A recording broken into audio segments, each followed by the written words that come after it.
Always have a written contract. Never do a verbal agreement.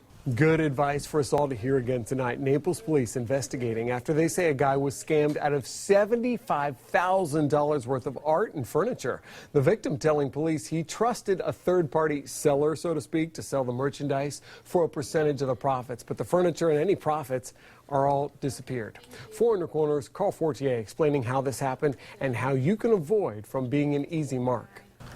This all started in January 2016 when the victim stored almost $75,000 worth of art and home furnishings at his builder's home at Starboard Drive in Naples before heading north to Ohio. According to a Naples police report, the victim made a verbal agreement with someone he knew only as Zoltan to sell the goods for a 10% commission. Private investigator Walt Zalisco says that was a risky deal. You have to have a written agreement.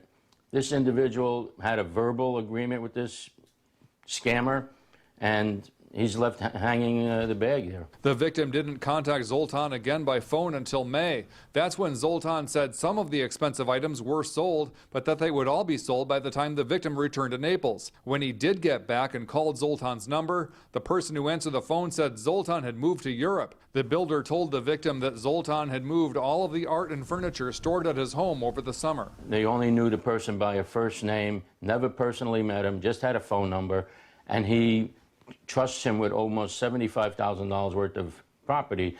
That's ridiculous. No one answered when I knocked on the door at the builder's home, but the victim told me by phone that the scam hasn't soured their relationship. Zalisco recommends having an investigator do at least a basic background check on anyone before trusting them with so many pricey possessions. They're going to check their criminal record. They're going to check if there's any liens or judgments against that business. You know, for the small investment that you pay a private investigator, you're going to save yourself, you know, your $75,000 worth of furniture. Reporting in Naples, Carl Fortier, Fox 4, in your corner. That private investigator also tells us you're probably better off just selling your furnishings through an auction house or consignment, and of course always get a written agreement with both parties.